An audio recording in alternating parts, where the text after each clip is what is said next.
Las opiniones vertidas en este programa son de exclusiva responsabilidad de quienes las emiten y no representan necesariamente el pensamiento de Emisoras Cristal Quinta Región.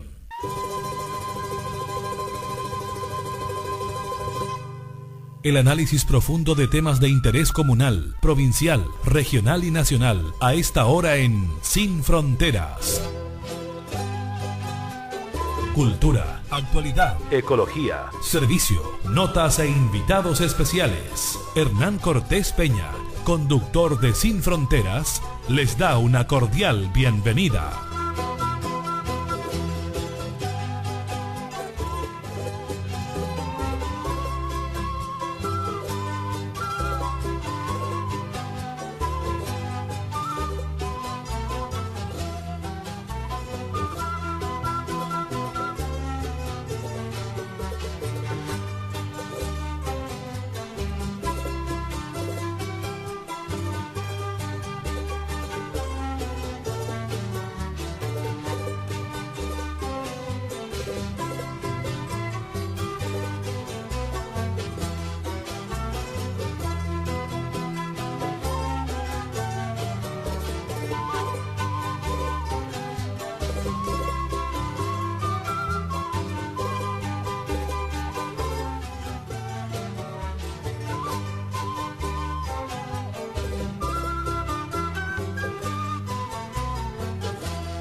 Hola, ¿qué tal? Buenas tardes, ¿cómo están ustedes? Bienvenidos a esta nueva edición de Sin Fronteras a través de Emisoras Cristal Quinta Región en este domingo 7 de julio de 2013.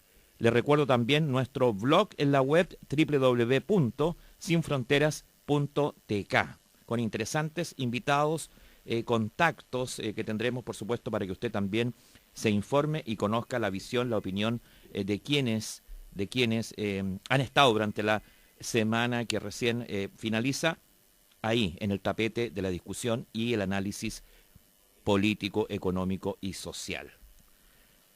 A nivel local, sin duda, Placilla cuenta su historia. Se inauguró el viernes recién pasado en dependencias del museo como parte del programa Museo en su Barrio, registro de imágenes, audios, historias que hablan de un pueblo que recoge del patrimonio cultural para construir su propia identidad, siendo el laboreo de Minas y la fiesta del Carmen sus íconos identitarios más sobresalientes. El director del museo, don Darío Aguilera, está en este momento en la línea. Darío, ¿cómo estás? Buenas tardes. Buenas tardes, Hernán. Bueno, un saludo a todos los que están sintonizando el programa Sin Frontera. ¿Aló? Sí, te estamos escuchando. Te escuchan.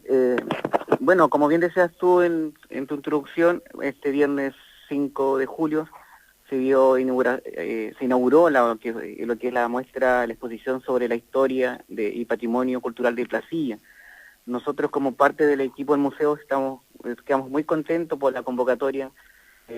Vimos caras, como siempre, caras nuevas en estas actividades, y especialmente placillanos y placillanas de distintas generaciones que se hicieron presentes, y para poder compartir este espacio, esta exposición que habla sobre la comunidad de Placilla.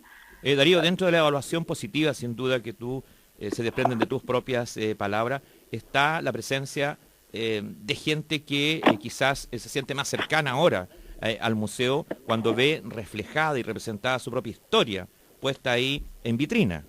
Así es, Nan. Bueno, parte del objetivo central que tiene este programa tiene que ver con eso que tú hacías mención, de hacer un museo que sea vivo, un museo que está en sintonía con la comunidad, con sus sueños, con sus frustraciones, con su historia, con su memoria, y por eso básicamente estas exposiciones quizás es la excusa, pero tiene que ir un poco con generar espacio donde la gente pueda encontrarse con esa memoria, con esas historias, y también pueda servir para poder pensar y de qué manera vamos construyendo el presente y el futuro, ¿no? Por eso estas exposiciones que son súper complejas, porque estamos hablando que estamos tratando de recuerdos, de memoria, de situaciones que quizás no siempre son entre comillas como positivas, buenas, porque de repente hay cosas que son son dolorosas, que son cosas que generan frustración, fracaso, cosas que son negativas quizás, pero lo importante es eso, o sea, hacernos cargo de eso y trabajar con la gente con la idea de generar un espacio museo o un museo en particular que apunte a lo que es la transformación un poco del entorno, un museo que apunte un poco al cambio social y que apunte un poco a generar estos espacios de encuentro donde la gente sea protagonista. Nos interesa que la comunidad, los habitantes, sean protagonistas de estos procesos, que no tengan una acción o un rol pasivo. Muchas veces las políticas culturales quizás ven a la gente como un espectador, no como alguien pasivo. Nuestra idea es que sea distinto, por eso es más complejo también el tema que somos en realidad. Ahora tú coincides con lo que está planteando yo, porque puedo estar claramente equivocado, pero considero que el laboreo de minas y todo lo que significó el desarrollo aurífero en el sector del Pulmahue, junto con la llegada, la pasada de esa imagen que iba con destino a los agustinos, ¿no es cierto?, de Longotoma, han sido como las grandes columnas identitarias de Placilla. Así, Hernán, y yo le sumaría esta última, que es de mediados del siglo XX a la fecha, hasta ahora, lo que es el tema del club deportivo, o sea, las nuevas generaciones, en general, todas Claro, recabando un poco más en la historia profunda, decía yo. Claro. Claro, 1 de mayo de 1937 se funda el Club Deportivo Placilla, que sin duda... Claro, cuando hablamos de elementos de identidad, lo que conforma la identidad propia del lugar, evidentemente esa memoria relacionada al asiento minero, lo que pasa con todo el tema del sector popular en torno a la procesión y a la Virgen, y sumado un poco a todo lo que tiene con el club deportivo, a su historia, sus hazañas, sus fracasos y triunfos, evidentemente conforman lo que podemos denominar como la entidad del placillano o la placillana. Y esos son elementos constitutivos, pero evidentemente hay elementos nuevos, complejos y dinámicos que producto de que estamos viviendo eso, cuesta un poco poder separar un poco y mirarlo desde arriba en realidad. Ahora, entonces, y como más cercano, 1937 claramente también provoca diferencias respecto a cuáles habrían sido, por ejemplo, los orígenes. Hay versiones encontradas y, por supuesto, todas son acogidas. No existen, digamos, en la propia investigación claramente testimonios vivos que pudieran entregar, claro, su versión respecto a los orígenes, pero claro, ahí navega entre el mito y la realidad respecto al origen del club deportivo. Así es. Bueno, nosotros cuando comenzamos el trabajo, las entrevistas con la gente, con algunos personajes, evidentemente por tema de espacio y de tiempo también uno no abarca, es imposible decir que uno abarca todo, son destellos nomás que se vinculan con la memoria, con la historia, y lo interesante es poder continuar con este proceso. O sea, ese día muchos jóvenes manifestaron el interés de poder que no sea solamente esto, sino que haya un trabajo más consistente, sistemático en el tiempo, y esa es la idea de este programa, de poder que las comunidades sean protagonistas de todo este trabajo, y la idea es poder a futuro poder montar esta muestra y otras actividades en el sector de Placilla, en los espacios culturales que hay disponibles. ¿Ya? No olvidemos que está la escuela, está una gran sede que tiene el club deportivo, y poder que lo que el arte, la cultura, que muchas veces se vive en los espacios más conspicuos, como el centro cívico, la plaza, o el museo, o el centro cívico, realmente pueda dar cabida a esos lugares también, y qué mejor hablar de estas cosas, pero desde la experiencia y de la misma comunidad, de las actividades. Sí, esta exposición va a estar prácticamente hasta finales del mes de julio, y posteriormente da cabida a otros barrios, ¿no?, que también irán mostrando sus historias. Claro. Sí, así la exposición va a estar disponible prácticamente todo el mes de julio, por eso hago una invitación a toda la gente, bueno, ahora que están de vacaciones, los niños, es un buen panorama para que puedan visitar, especialmente los placillanos y placillanas. Hay muchos de ellos que por razones de trabajo, de una expectativa, se han vecindado acá en La Ligua, entonces puedan poder también conocerla. Por ejemplo, el museo ahora el día domingo está abierto, y el horario de atención es de lunes a viernes de 9 a 1 y por la tarde de 3 a 6. Los fines de semana, horario continuado, de las 11 de la mañana hasta las 6 de la tarde. Así que un buen panorama, y para poder recorrer las otras dependencias el museo.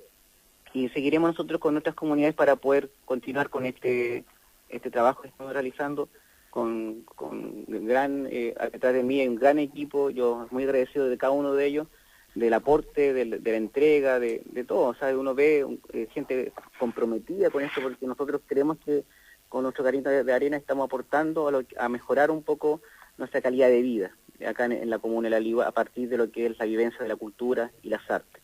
Bueno, Darío Aguilera, director del museo, tú sabes, siempre la posibilidad de dar a conocer e informar respecto a las actividades que realiza este Centro Cultural Ligüenos. Muchas gracias por este contacto. Muchas gracias, Hernán. Bueno, y agradecer a todos los placillanos y placillanas que el día viernes estuvieron junto con nosotros participando de este evento. Y nosotros estamos muy contentos por eso, así que muchas gracias y esperar hasta la próxima actividad. Sí, y a propósito de los placillanos, tienen un desafío hoy por la tarde con el Club Deportivo Flecha, allá en la cancha de Copihue en Vallehermoso, así que se preparen los muchachos ahí, no solamente mirar la historia se vive, es permanente y es continua. Así, muchas gracias, Hernán. Bueno, hasta una próxima y un saludo a todos por mi parte. Bueno, gracias a ti. Bueno, eso es sin duda a nivel local, pero impactó también el día lunes, bueno, el día miércoles,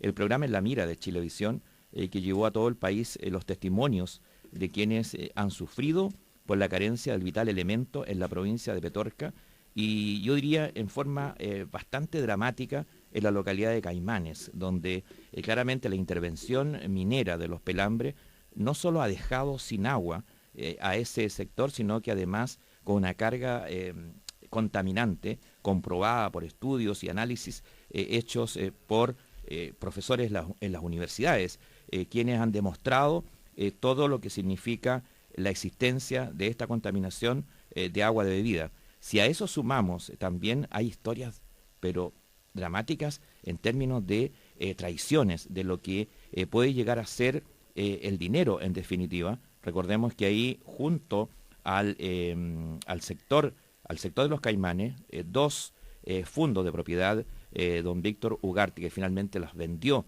a la empresa minera, y por lo cual le significó una cantidad de millones de dólares importante, le entregaron dinero para que de alguna manera también fuera distribuido en la propia gente. Bueno, se eligió a determinado tipo de personas específicos, quienes, bueno, tomaron sus millones y se fueron del lugar. Es decir, hay además, como decíamos, unas historias ligadas a estas deslealtades y traiciones muchas veces que la gente que tiene el recurso logra realizar, aprovechándose justamente de las carencias. Estamos hablando de gran cantidad de dinero. Fueron 5 millones de dólares que fueron entregados para que se repartieran en determinadas personas. Bueno, los que quedaron ahí quedaron prácticamente solos, siguieron levantando en los tribunales demandas, las que finalmente fueron acogidas. En un momento determinado, los propios abogados, el propio equipo de abogados de los comuneros se querellaron en contra de ellos con miras a destituirlos, quitarles los títulos profesionales, cosa que no ocurrió.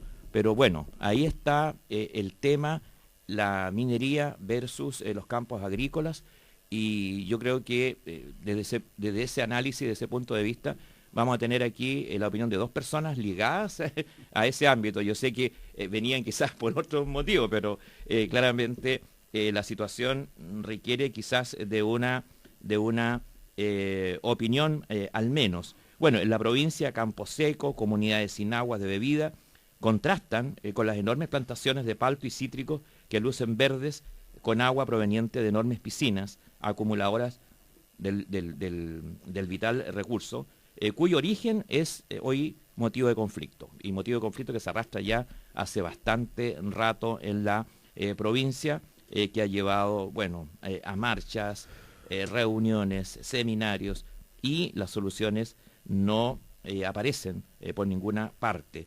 Pero claramente el hecho de que haya sido la televisión para todo el país venía de alguna manera a confirmar todo lo que se ha dicho, por ejemplo, a través de estos micrófonos de este programa que acogió tempranamente, ya desde hace varios años, la temática y frente a lo cual, por supuesto, también se ha tenido que enfrentar diversas situaciones de conflicto. Vamos a tener, por supuesto, un contacto en algunos minutos más. Estamos a la espera para poder, digamos, recoger la opinión de quienes han estado al frente de este tema durante muchos años.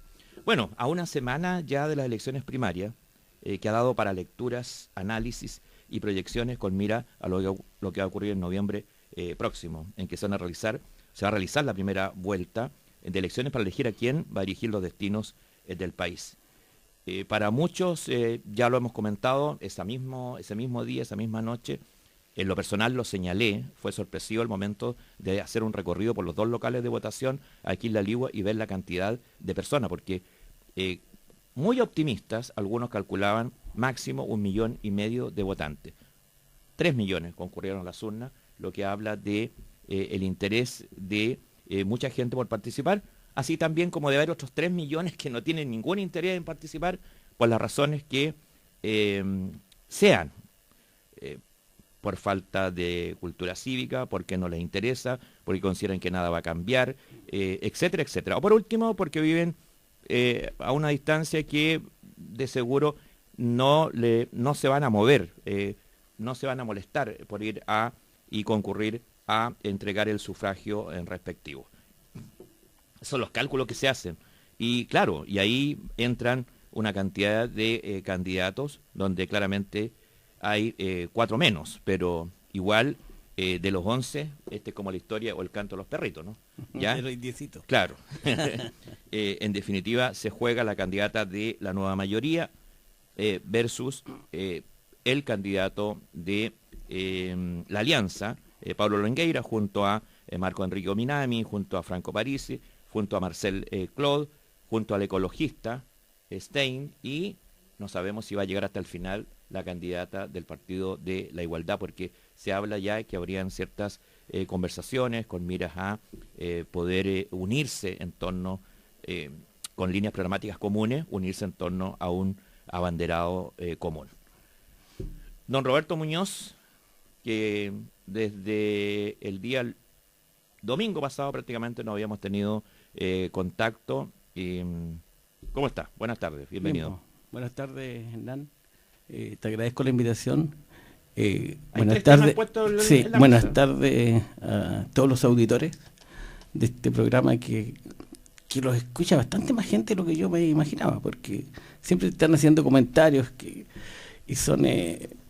Tú has colocado temas que tienen que ver con la política, con la vida real, con la cultura, con el patrimonio, y bueno, eso lo hace muy interesante. Bueno, ¿durante cuánto tiempo? ¿Cómo aterrizamos, dices tú? ¿Cuánto tiempo estuvimos escuchando de que la política era motivo de sospecha, era casi una palabra obscena, y hoy en día vemos una politización, yo diría bastante interesante, por decirlo de alguna manera, interesante desde el punto de vista que la gente se está metiendo en las temáticas del acontecer diario. Para algunos fue la calle la que hizo cambiar a los políticos sobre su visión respecto a cómo había estado la marcha del país desde el regreso, comillas, de la democracia. Y lo pongo en comillas porque hay muchos que señalan que falta todavía bastante para poder vivir en una democracia plena, digamos. Bueno, yo creo que una buena manera de partir el tema de la política de hoy es a partir de los resultados del domingo. Lo primero lo que tú sentiste es cuando fuiste a las mesas el domingo en la tarde, debe ser lo que sentimos mucha gente que nos consideramos personas de la cultura de izquierda. Una satisfacción que superaba todas las expectativas, que logró emocionar no solo la emoción del triunfo, sino que la emoción de que después de 40 años en Chile existe la posibilidad de hacer un cambio político de fondo. Y lo decíamos hace como 3 semanas, 4 semanas atrás. Eso es lo que se enfrenta en definitiva. Eso por eso que lo se que está en habla juego. de un proceso de inflexión en definitiva en las próximas elecciones. Lo hablábamos hace como 3 semanas atrás y 2 meses atrás. Y yo le comentaba con unos amigos, mira, el sentido común del pueblo se impuso. La gente, yo me encontré en las mesas con viejos dirigentes sindicales del campo y de las minas que estuvieron detenidos, hombres de 65 y 70 años, que sintieron esa noche como la emoción del hombre que ha estado como 40 años derrotado. Y esa posibilidad de triunfo le genera un estado de ánimo que es impresionante y que lo vimos el miércoles 26. Tú, no sé si estuviste en la plaza, en la Plaza de la Ligua. No. Mira, pero no está ahí justamente la línea y la brecha que separa. Tú hablas de 65, 70 años de gente que vivió, que sufrió en la situación, se van a cumplir 40 años del 11 de septiembre del 73. Pero claramente no se ve desde la otra vereda también a otra masa, principalmente de jóvenes, quienes son los que han estado en la calle y que han criticado justamente a lo que ellos consideran el duopolio. Sí, sin duda. Era impresionante ver que la distribución etaria de los votantes era significativamente gente mayor. Pero como dijo un comentarista en la radio, los viejos le están enseñando a sus hijos y a sus nietos cómo se puede cambiar. Porque esos hombres son los que sufrieron las consecuencias de los saltos al vacío. Acuérdate que la Unidad Popular partió con 40 medidas. Y después querían que fueran 1000. Y eso no tiene límite. Las 40 medidas. La expropiación de los fondos también estaba dada por una cantidad de hectáreas. Sí, había todo una coherencia. Tú ves el programa de la Unidad Popular, tenía cosas tan sencillas como medio litro de leche para cada niño. Y así habían una serie de cosas. Nacionalizar el cobre, que se hizo. Nacionalizar las grandes industrias. Es que ahí, Roberto, entra justamente la diferencia, porque cuando tú hablas justamente de una cantidad de hectáreas que iban a ser expropiadas o no estaban siendo o estaban siendo mal explotadas, etcétera, bueno, al final terminaron las parcelas expropiadas, al final el monopolio de la industria se transformó en que hasta un taller de 5 trabajadores terminó en manos tomadas. Sí, bueno, mira, una de las cosas que a mí me sorprendió cuando llegué a trabajar a Cabildo es que conocí a pequeños mineros y iba a sus casas y tenían la foto del dictador. Y después me contaban que su mina, que tenían 4 personas, había sido tomada porque se generó ahí un proceso revolucionario que se arrancó de las manos. Eso es evidente. Ahora, el golpe de Estado no es por los errores de ese proceso. Estábamos en la Guerra Fría, Estados Unidos, pero es una discusión que podemos ponerlo un día como causa y consecuencias por lo que podríamos concluir pero son 2 contextos históricos totalmente distintos. Absolutamente distintos, porque ahora estamos en una situación impuesta de un modelo de desarrollo que a todas luces el sentido común dice que hay que hacerle cambios. Conversábamos, dice, mire, Chile se ha desarrollado. Tú ves de la comuna que yo soy concejal, Cabildo, está más contaminado que hace 40 años. Tiene más problemas de agua que hace 40 años. Tiene peor educación que hace 40 años. Tiene peor salud rural que hace 40 años. Hay más participación que hace 40 años. ¿Dónde está el desarrollo? Entonces, eso la gente lo percibe y felizmente existe la persona que puede llevar las banderas para hacer los cambios que el país requiere a través del voto. Pero tiene un aspecto, que es el por todos conocido binominal.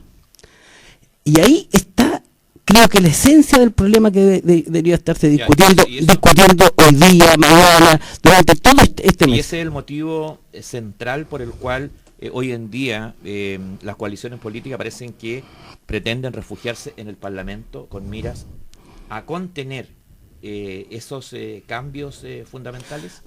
Bueno, yo creo que las promesas, digámoslo, las promesas y los programas que están planteando los candidatos presidenciales, indudablemente que tienen que pasar a la Cámara Alta, a la Cámara Baja, para, en definitiva, dar, ¿no es cierto?, el visto bueno, por así decirlo, y lograr, ¿no es cierto?, los votos necesarios para hacer los cambios, claro.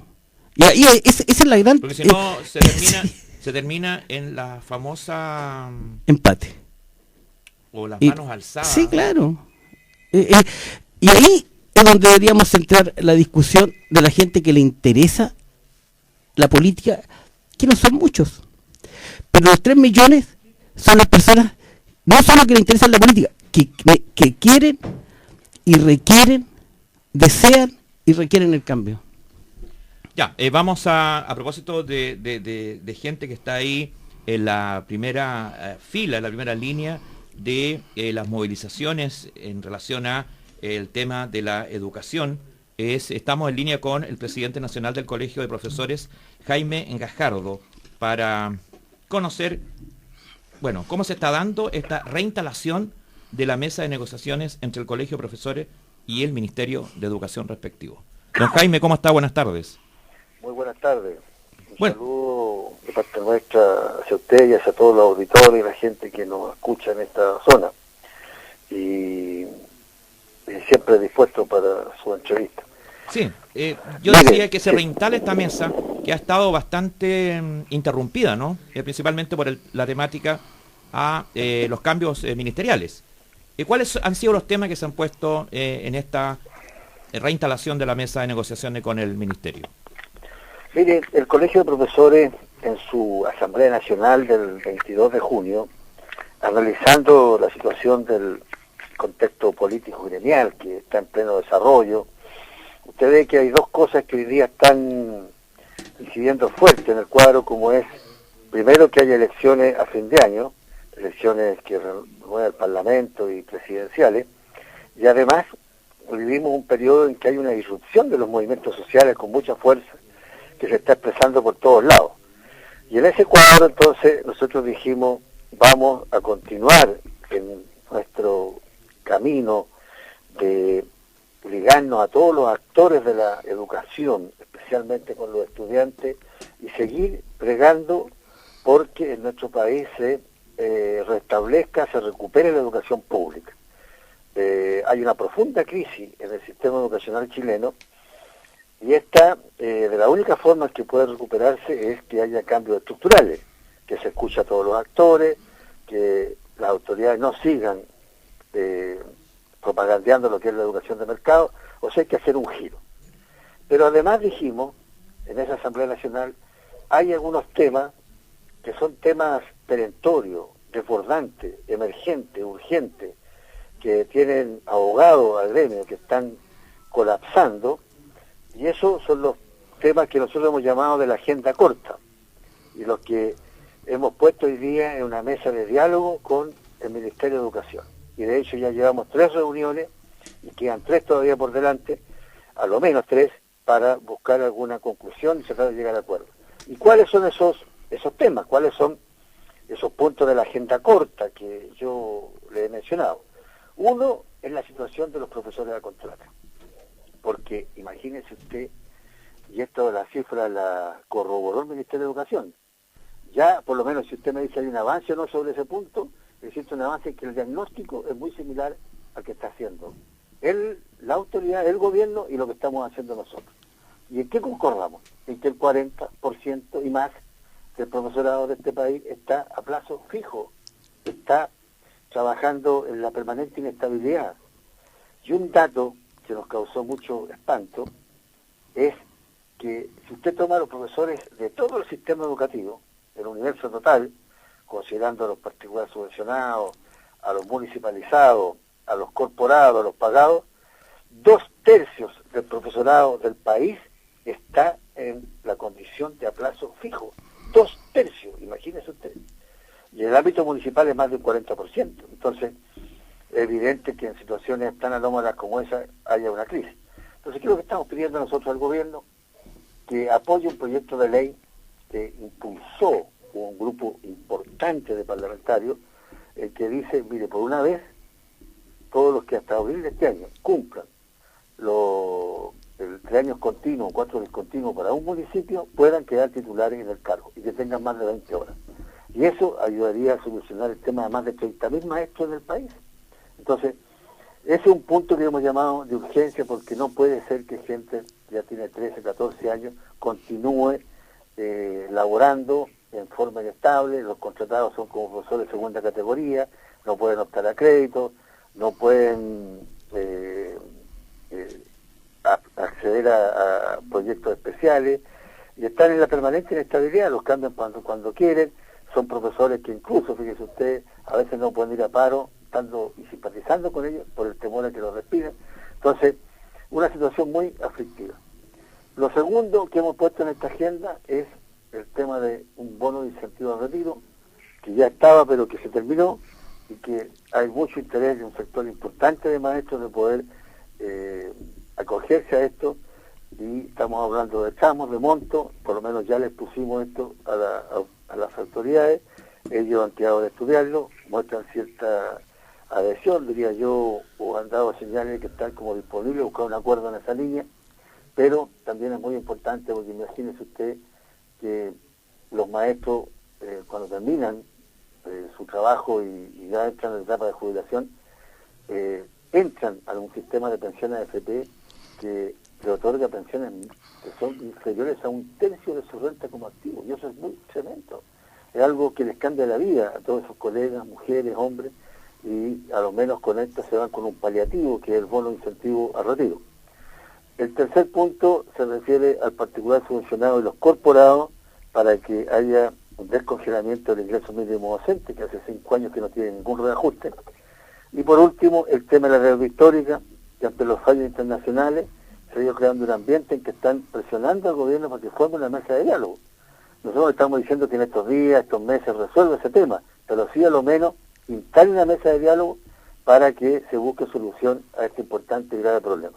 Y quiero decirle a los colegas que trabajan en el sector corporado, que son todos los colegios que pertenecen al 3166, que también estamos solicitando el bono de retiro para ellos, y hemos visto señales y buena disposición a que eso podría también accederse por parte de la autoridad. Ahora, claramente ahí algunas profesoras, profesores que en situación de evaluarse tienen que obligadamente firmar un documento en la cual renuncian a este incentivo de retiro, que parece un poco perverso, por decirlo de alguna manera, ¿no? Claro, ahí la idea es que en este nuevo plan de retiro, porque ahora hay que hablar de un nuevo plan, se toman en consideración todos esos aspectos, y en el acuerdo que se suscriba, que esas cosas quieren superar, que no se presten a interpretaciones, que no haya vacío, que quede todo súper claro. Por ejemplo, otra situación también es que muchos colegas los finiquitan con fechas de noviembre del año que corresponde, y no les pagan enero y febrero, diciembre, enero y febrero, y sin embargo los sostenedores reciben igual la subvención, una situación tremendamente injusta. Entonces hay varios, como nosotros decimos, colgajos de esto, que tendrán que ser superados, y tenemos que entrar a dejar muy claro, y que no estén sujetos a ningún tipo de interpretación. Bueno, esta es una mesa al cual al parecer le falta una pata, porque por su parte la Asociación de Municipalidades está reunida y ha planteado la necesidad de demandar al Estado para devolver los establecimientos educacionales, ya que la situación, dicen, se hace insostenible por la baja considerable de matrícula, y plantean como única solución que las 3 subvenciones se unifiquen. En caso contrario, ellos estarían devolviendo los establecimientos educacionales. Se habla de un 38% más o menos de baja de matrícula, con ingresos digamos, permanentes, pero que son en definitiva los mismos de cuando tenían toda esa matrícula para sí. Entonces, el tema de la unificación de las 3 subvenciones podría ser la tabla de salvación, pero claramente ellos también tienen algo y bastante que decir al respecto, ¿no? Sí, nosotros hemos escuchado sus diagnósticos, sus propuestas. De hecho, hemos tenido reuniones con ellas y los vamos a incrementar en las próximas semanas, producto de todo lo que está ocurriendo hoy día en el ámbito de la educación. Pero ahí hay un debate mayor que hacer, porque para nosotros la causa principal, la causa central de por qué se ha producido una debacle en el sector de la educación municipal, tiene un endeudamiento que según ellos supera los 600.000 millones de pesos, es una educación que en gestión, en financiamiento está absolutamente quebrada y que ya no se va a recuperar unificando ni entregando más plata. Nuestra propuesta derechamente es que esas escuelas sean devueltas al Ministerio de Educación, no queda otra alternativa. Y esto se lo digo porque la razón de fondo de por qué se ha producido el éxodo de los alumnos al sector particular subvencionado y por qué se ha ido jibarizando la educación municipal es sencillamente por la modalidad de financiamiento, que es un sistema de financiamiento perverso que perjudica a los más pobres. Claro, el gobierno y muchos sectores le echan la culpa a los profesores, que ellos son los responsables, otros le echan la culpa a los alcaldes, pero vamos al debate de fondo, porque cómo no se va a sentir perjudicada la educación municipal cuando al pagarle por asistencia media y que además es competitivo, sucede que donde más faltan los alumnos a clase por diversas razones es en el sector municipal, porque se enferman con más facilidad, no tienen ropa de invierno, asumen roles de casa, un sinfín de situaciones. En el ámbito rural, ya en octubre usted no encuentra ningún alumno en clase porque están todos trabajando en la temporada de la fruta. Entonces, en ese cuadro, no puede hacer usted competir a la escuela privada subvencionada con la municipal. Además, las escuelas subvencionadas pueden cobrar financiamiento compartido. Acá no se puede cobrar financiamiento compartido. Además, en el ámbito municipal hay que pagar todas las asignaciones propias del instituto docente. Allá en el otro lado no se paga. Entonces, en esas condiciones evidentes que la educación subvencionada capta más alumnos. No es que sea mejor. Y está demostrado que la mala calidad, la deficiencia, desde un punto de vista de la evaluación estandarizada, es pésima en el sector particular subvencionado. Entonces, no hay ningún cambio y la gente, yo creo que lo ha tomado conciencia y se siente engañada cuando dice que pagando va a recibir una mejor educación. Eso no es así y, como digo, yo creo que adquiere un debate y esperamos que los alcaldes se allaren a eso, a que discutamos el tema de fondo, donde es la modalidad de financiamiento la que tiene en la encrucijada a la educación municipal. Bueno, ustedes nos imaginamos que estarán presentando a quienes están haciendo propuestas con miras a crear programas de gobierno. ¿Cuál es la posición del colegio respecto a la necesidad de hacer cambios tal cual usted lo está planteando hoy día, digamos? Mire, si usted revisa las páginas web o conversa con los dirigentes del colegio, le podemos decir que hay propuestas muy concretas en estas materias por parte del colegio de profesores. Y creo que son las propuestas más completas, mejor elaboradas, con mayor nivel de elementos y argumentos que cualquier otro tipo de propuesta. De partida tenemos una que se llama de nueva institucionalidad, que es desmunicipalización, donde nosotros ahí hacemos un diagnóstico, se hace una historia, pero además se fija un conjunto de principios rectores de un nuevo proyecto de educación municipal, donde además existe un organigrama, dependencia, formas de financiamiento y cómo se gestionaría esto. Sin dejar afuera a los alcaldes, ni a los concejales, ni a las organizaciones sociales. Ellos van a tener incidencia, pero ya no en el que lleven la manija, o sean los primeros responsables. En esto tiene que ser el Ministerio de Educación. Y ahí nosotros decimos, debe ser entregando las escuelas al Ministerio de Educación, pero en forma descentralizada, que sea con participación de la comunidad, que además considere las condiciones geográficas, culturales y propias de cada región del país, y por otra parte que responda a un plan nacional de educación que establezca estándares de buena calidad para todos, no como hoy día que existe una especie de chip libre, donde aquí cada uno hace su propio proyecto y que en definitiva hay un currículo muy disperso y tiene que el país ponerse de acuerdo en qué significa mejorar la calidad, qué tipo de joven queremos formar y hacia dónde queremos llevar la educación, para qué le sirve al país una educación de calidad y con equidad. Y eso pasa por revisar los objetivos y tiene que haber un plan nacional de amplio consenso mayoritario en la sociedad, en el país, con el mundo social, político, que le dé a usted esa visión global de cómo debe ser la educación. Y en carrera docente también tenemos una propuesta bastante completa, donde no nos restamos, ojo con eso, no nos restamos a que haya una política salarial competitiva, en que se premie al que lo hace mejor, porque eso es como ha sido como lo central que ha puesto en el proyecto de carrera el Ministerio de Educación, sino que decimos, mire, aquí hay que nivelar hacia arriba, recuperar derechos perdidos, establecer un nivel de renta que sea propia de un profesional en nuestro país, y sobre esa base, una base de un sueldo digno para todos, establecer una competitividad, pero también no dejando de no reconocer que la antigüedad es muy importante en la función docente, el perfeccionamiento, que son cosas que también deben ser premiadas en cualquier carrera, y que la salida del sistema sea también una salida en condiciones dignas, porque no es posible que hoy día los maestros jubilan y se van a la miseria, a la orfandad, donde no siempre los hijos se pueden hacer cargo de ellos y están viviendo en condiciones realmente paupérrimas. Proyectos, yo los invito, están ahí, están siendo públicos, hemos editado folletos y sobre esa base, más las propuestas que hagan otros sectores, entre todos hacer un debate, un diálogo social que permita construir un proyecto representativo, educativo para todo el país. Jaime Gajardo, presidente nacional del Colegio de Profesores, muchas gracias por este contacto.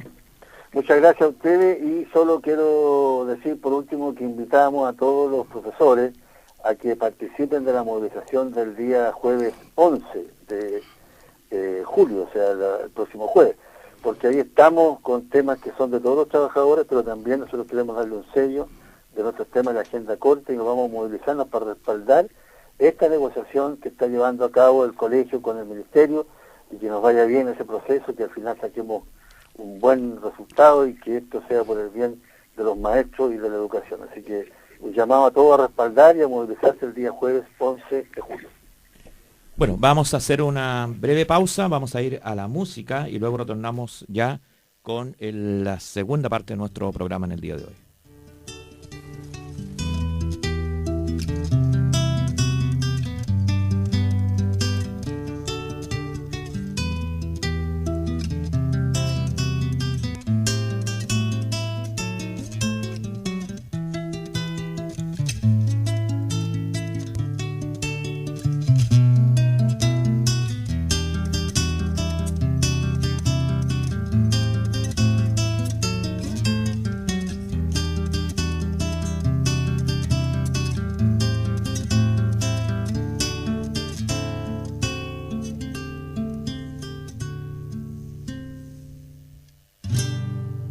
Para enumerar tantas emociones sentidas, no alcanzan estrellas ni vidas. Es nuestra memoria la gran alcancía del tiempo, y son las pupilas los lápices que pintarán en la mente nuestra razón. Hay tanto que ver, desde microvidas a huesos de dinosaurios gigantescos y dioses que son objetivo de la fe humana, así como diablos de cola puntuda y tridentes con los que nos tientan.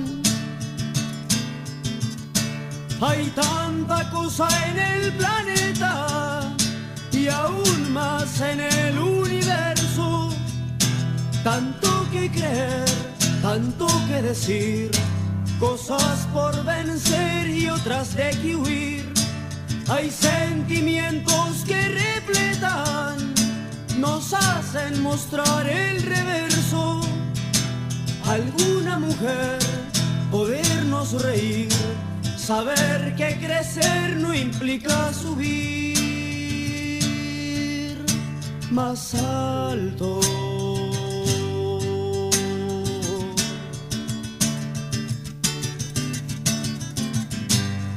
Para continuar en la dimensión que contemplo y los sueños en que sustento mi paso en la vida, tan vano como decisivo. Requiero tanto de la lluvia y el sol como del rencor y el amor, y de la mujer que tiernamente cría flores para colorear sus dolores y entrega gustosa los ojos a la luna llena y pide un deseo poniendo su piel, su esperanza en la estrella fugaz.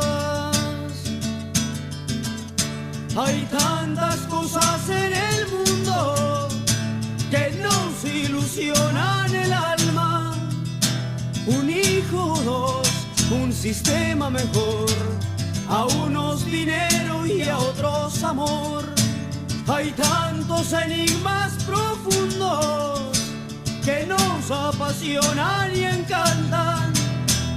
Un arco iris, un disco volador, un duende, un dragón, la imagen de Dios, la revolución.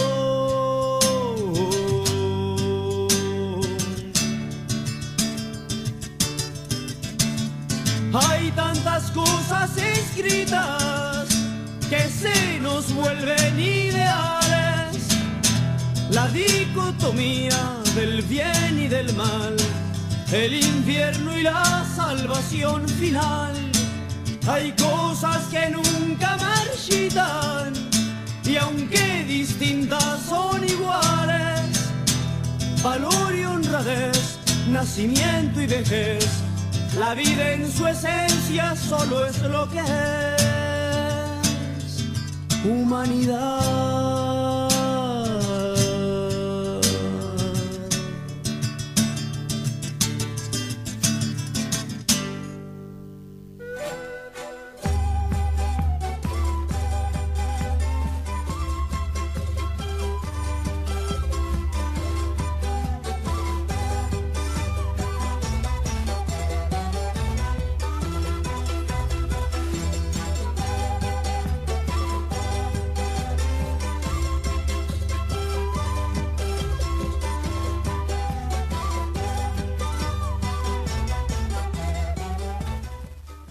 Bueno, ya estamos de regreso con Sin Fronteras en este domingo 7 de julio de 2013.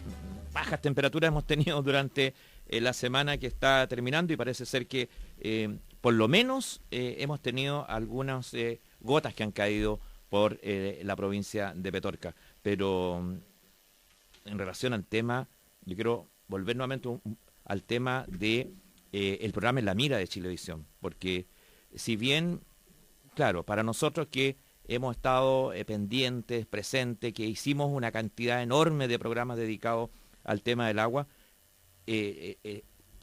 rompió en Twitter, en redes sociales, porque claramente se pudo ver desde Arica, Parinacota, hasta el extremo austral del país.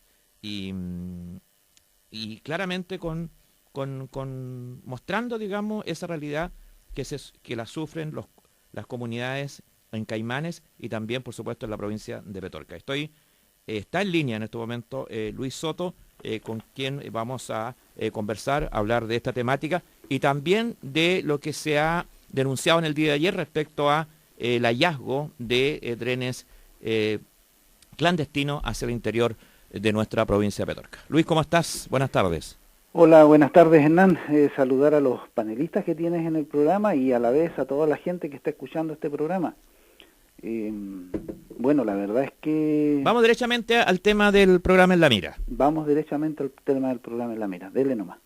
Usted pregunta y yo le contesto. Bueno, la verdad, y yo reitero, claro, para nosotros no era nada nuevo, porque de alguna manera ya lo conocíamos, ya sabíamos de todo esto, pero indudablemente que impactó a la gran población de nuestro país que tuvo la oportunidad de seguir este programa. ¿Cómo han sido, en definitiva, lo que tú has escuchado en la calle, lo que has podido percibir, los contactos que has recibido respecto a las consecuencias, la trascendencia del programa del día miércoles? Mira, Hernán, la verdad es que es cierto, para nosotros, para ti, para todos los panelistas que a lo mejor tú tienes en el programa, para la gente de la provincia de Petorca, lo que se dijo el miércoles pasado en este programa no es nada nuevo. Nosotros, y tú te has de acordar, el año 2008 se denunció por primera vez a Pérez Lloma como uno de los usurpadores de agua. Y esa vez, indudablemente que el señor Pérez Lloma reaccionó y llevó al presidente del Modatima, don Hugo Díaz, a tribunales. Esto se enfrió durante un tiempo, pero nosotros dijimos que luchar por el agua es luchar por la vida y por lo tanto esta lucha tenía que seguir adelante. Y seguimos denunciando. Nos han tratado de todo lo que tú te puedas imaginar y tú lo sabes, nos han tratado de pegar, qué sé yo, nos han tratado de atacar, nos han allanado la oficina varias veces y seguimos peleando hacia adelante, porque aquí hay cosas que están pasando que no pueden seguir pasando. Tú sabes que el día 18 de abril, si no estoy equivocado, se hizo una entrevista también en CNN que se suponía que iba a romper un poco con esta invisibilización de este conflicto, y tampoco fue posible visibilizar el conflicto a nivel nacional. En esa oportunidad se denunció también al exministro del Interior, don Edmundo Pérez Lloma. Y bueno, lo que recibimos de parte de las autoridades, incluyendo al señor Pérez Lloma, fue nuevamente una acusación en tribunales que nos ha tenido preocupados en la medida que hemos tenido que ir primero a los tribunales de la Ligua, a pesar de que fue sobrecedido el caso. Igual este señor insistió y bueno, hoy día estamos en tribunales en Quillota, pero a la vez estamos en tribunales en Santiago por una causa que era una sola. El señor decía que nosotros lo habíamos injuriado porque en algún momento habíamos dicho que él era usurpador de agua. Entonces, cuando tú miras el programa y te das cuenta que en este país quien manda es el dinero, tú dices, porque el programa comienza así. El programa comienza diciendo, un campesino diciendo, donde hay plata hay agua y donde está la gente pobre no hay agua.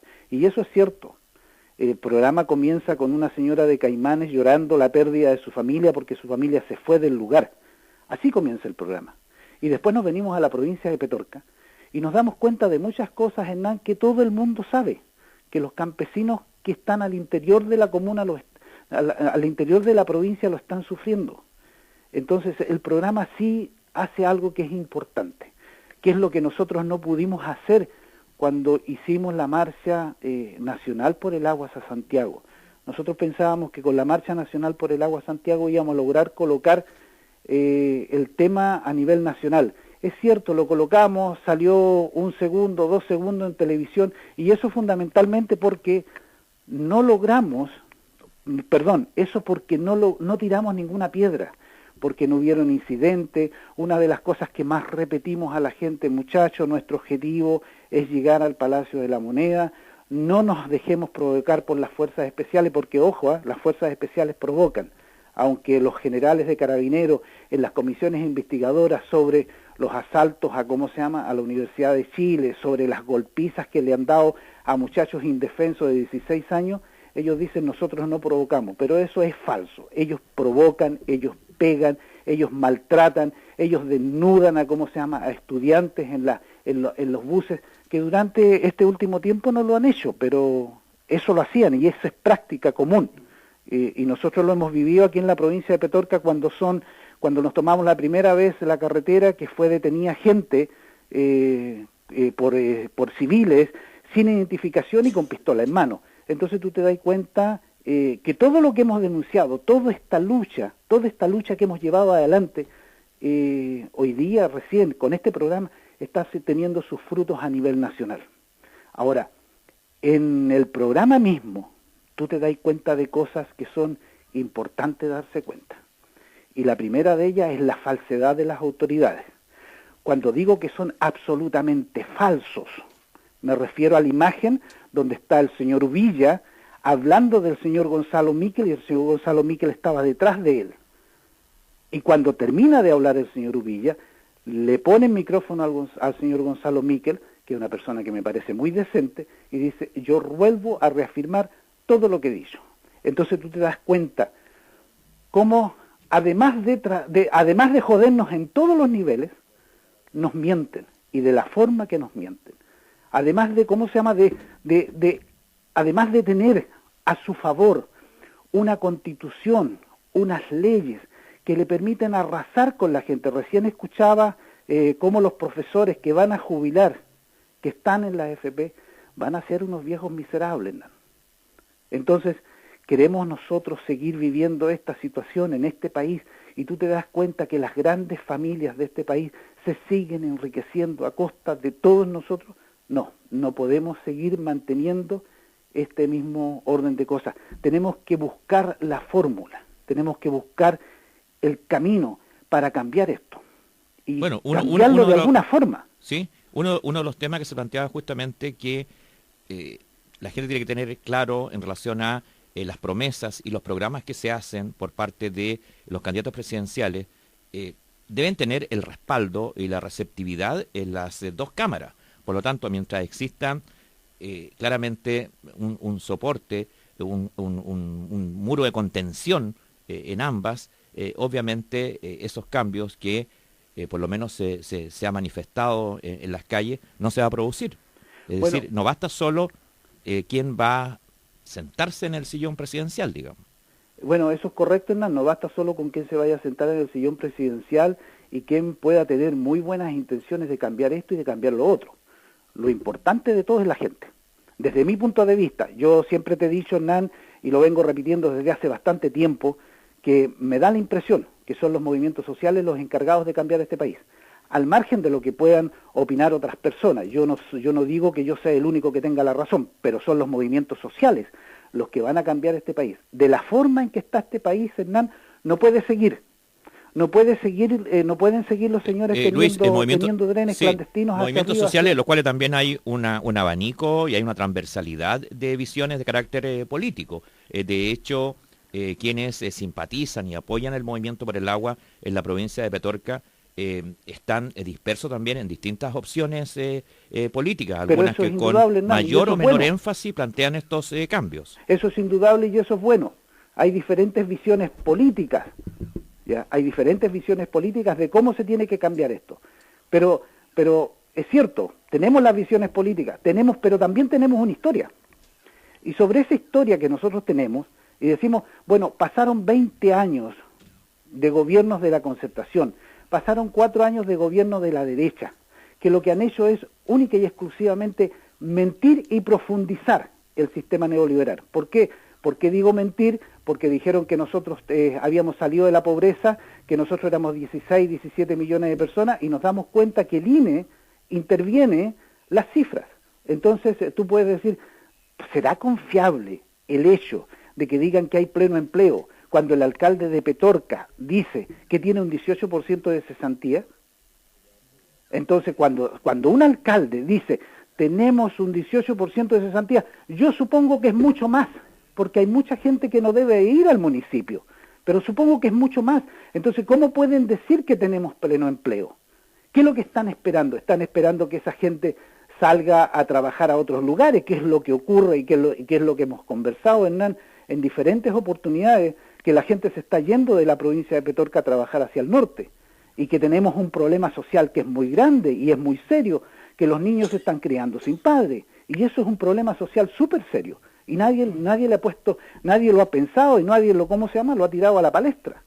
Pero sigamos con el programa, Hernán, sigamos con el programa, porque tú te puedes dar cuenta en el programa, cuando este señor Uvilla nos trata de cobardes, a nosotros nos trata de cobardes, que hemos estado 4 veces en la Comisión de Derechos Humanos en la Cámara de Diputados, que se creó una comisión investigadora a raíz de todo lo que hemos hecho en la Cámara de Diputados, a raíz de que se crea una comisión transversal por el agua, a raíz que logramos que se creara definitivamente una comisión de recursos hídricos, sequías y de certificación, que hemos conversado con el Contralor General de la República, que hemos conversado con los ministros de Agricultura, que hemos conversado con el jefe, el presidente del Consejo de Defensa del Estado, y él nos dice a nosotros cobarde. O sea, el programa los deja y los desenmascara, aunque en realidad no es desenmascarar, nosotros sabemos lo que es la derecha chilena. Lo único que yo siempre he dicho durante este tiempo, siempre he dicho que la derecha chilena se vendió. ¿Por qué? Porque antiguamente, tú te has de acordar, cuando la derecha chilena era nacionalista, la derecha chilena defendía todos los chilenos. Hoy día no, hoy día lo venden todo. Hoy día todo está a la venta y no les importa quién lo compre. Las sanitarias están, están en el sur, grandes extensiones de terreno que son y que no nos pertenecen, no les pertenecen a los chilenos, les pertenecen a otra gente. Entonces tú te das cuenta Luis, cómo la derecha chilena se vendió. Sí, Roberto Muñoz te quiere plantear algo. Hola, Luis. Hola, Roberto, ¿cómo estás? Por llamar. En realidad, lo que tú dices tienes toda la razón. Y esta frase que tú partiste, que apareció en el programa La Mira, donde hay plata hay agua y donde no hay plata no hay agua. Tú lo podríamos agregar: donde hay plata hay buena educación, donde no hay plata no hay buena educación, donde hay plata no hay contaminación, donde no hay plata no hay está contaminado. Y así, donde hay plata hay salud, donde no hay plata no hay salud. Y así sucesivamente. Entonces, el tema que tú tocas con tanta pasión, y yo te lo agradezco y te hago un reconocimiento, porque te has involucrado en el tema del agua de una manera muy, ¿cómo te dije?, entusiasta y comprometida. Nosotros ese día de la reunión de Petorca, yo tal vez con un acto de ingenuidad le entregamos al gobierno un documento en el que nos centrábamos en el tema que para mí entender es el más urgente y necesario, que es el agua potable para los APR. ¿Por qué no ampliamos más? Porque yo sé cómo es la derecha, y tú la sabes. La derecha cree en este modelo, cree que si la gente se va a trabajar, porque la esencia de ello, y está escrito en todos los documentos de los pensadores de izquierda, es generar proletarios. De modo que esos proletarios ayuden al enriquecimiento de la gente que maneja el poder económico. Y es así. Eso es como que el Padre Nuestro parte con el Padre Nuestro.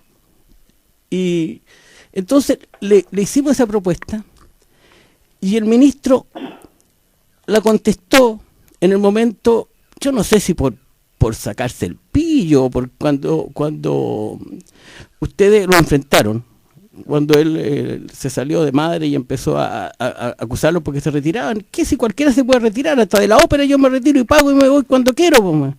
Pero él se enojó, pues se sintió ofendido en su, no sé, en su nivel social, como estos rotos se retiran entonces y me dejan abandonado. Bueno, y él dice, y sale en la grabación, nosotros estamos tomando en cuenta la opinión que dio el Consejo de Cabildo, el concejal de Cabildo, que salió esa frase. Bueno, después de eso, fuimos todos los alcaldes, diputados, senadores de la zona, de toda la quinta región cordillera, que es la que más sufre las condiciones de sequía. Fuimos invitados a La Moneda, y yo hacía un poco chiste con eso, porque decía, volví a La Moneda después de 40 años. Porque yo había estado en La Moneda en el año 72, ¿te acuerdas? Cuando era interventor, hablando con el ministro del Interior, y volví a estar con el ministro del Interior. La diferencia es que cuando fui a 72 me solucionaron el problema. Y ahora, oye, nadie me ha llamado, y yo he llamado, para que toquemos el problema de lo más elemental. que es el agua potable para los APR.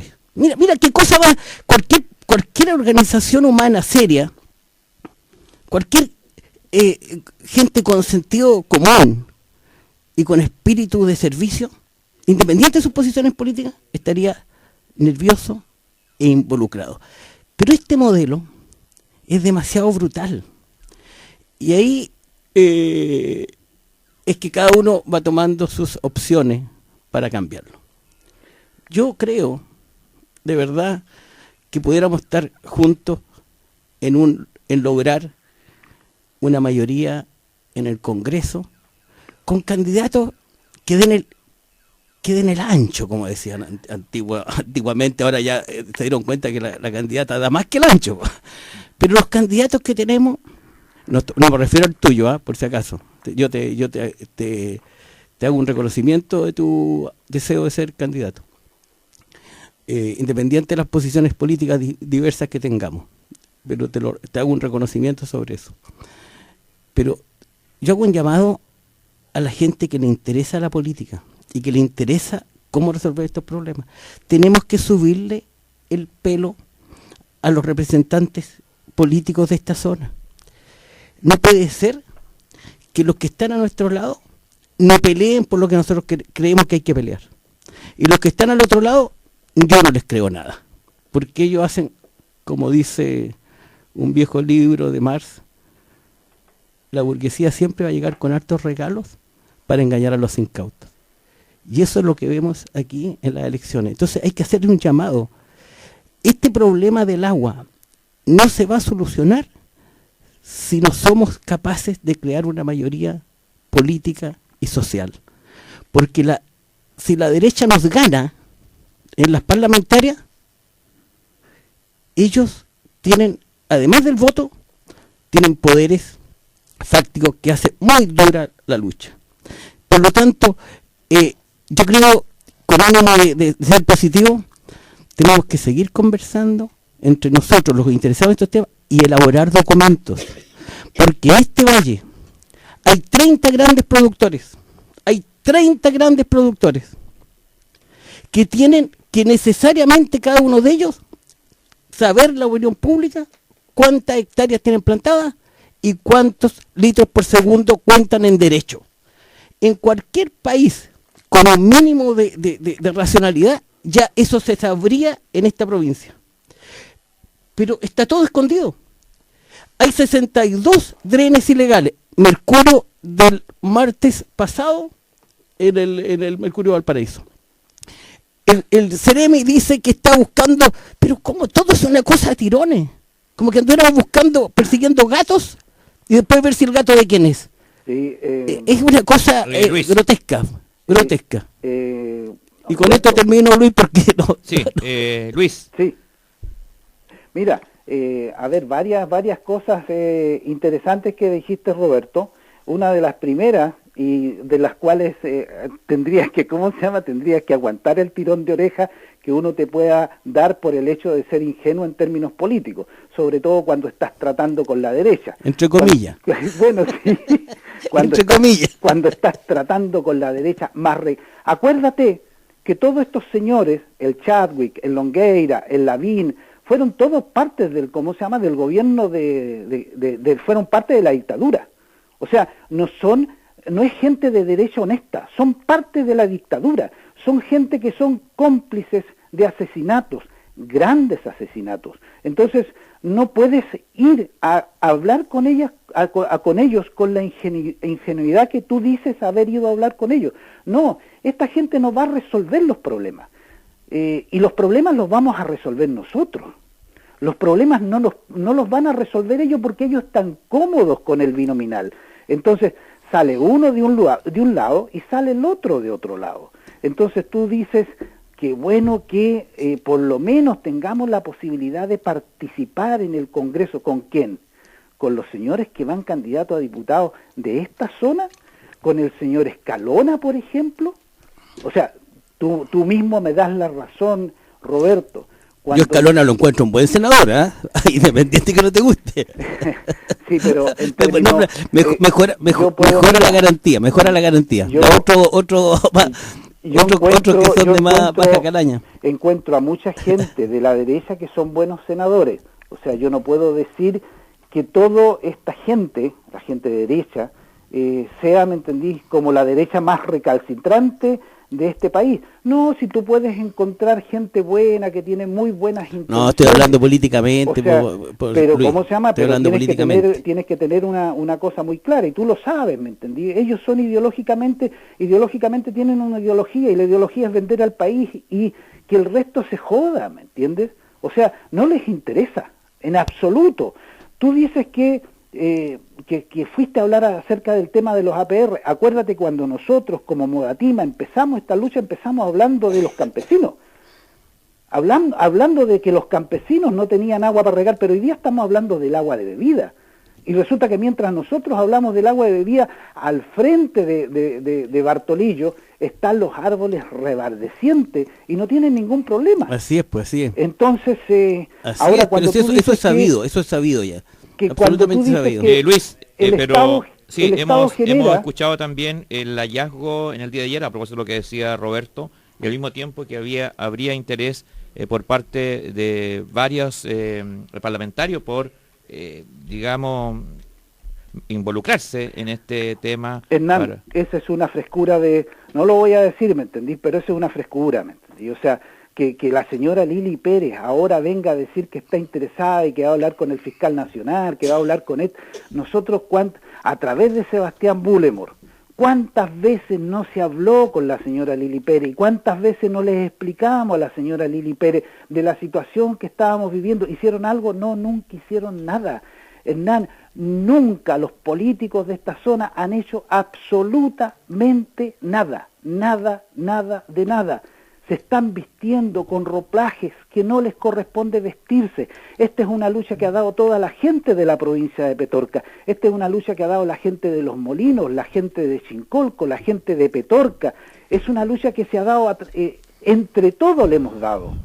Entonces, que venga la señora Lili Pérez a ir ¿cómo se llama? Es única y exclusivamente prensa, nada más. ¿Y sabes por Luis, qué? Porque estamos en elecciones, estamos en periodo de elecciones. Bueno, te queremos agradecer, tenemos 2 invitados más acá y el tiempo nos apremia, digamos, para poder distribuirlo. Yo supongo, Hernán, yo te quiero dar las gracias por la posibilidad que nos diste en realidad por la posibilidad que nos has dado siempre de poder decir la verdad.